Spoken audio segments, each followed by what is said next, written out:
নমস্কার, আমি দেবদৈপায়ন চক্রবর্তী। এই রুটটা ধরে আর কি সল্টলেক টু হাওড়া এই রুটটা ধরে যাতায়াত করি এবং আগে তো আমরা বাসে যাতায়াত করতাম এবং বাসে প্রচণ্ড জ্যাম আর দেরি হয়ে যেত।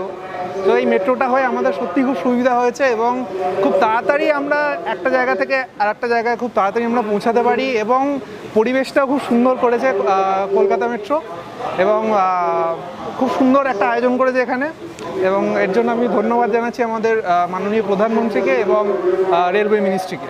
ধন্যবাদ। আমি তিয়াশা বাগ, আমি হাওড়াতে থাকি আর রোজ রোজ আমাকে ট্রাভেল করতে হয় আমার অফিসের জন্য সল্টলেক সেক্টর 5-এ বাসে।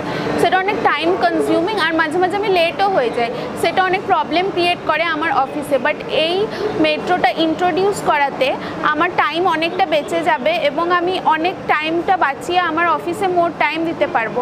তো তার জন্যে আমার এটা খুব উপকার হয়েছে আর সব কলকাতা বাসিন্দাদেরও খুব উপকার হয়েছে। তার জন্য অনেক অনেক থ্যাংক ইউ প্রাইম মিনিস্টারকে এবং রেল দপ্তরকে। Thank you.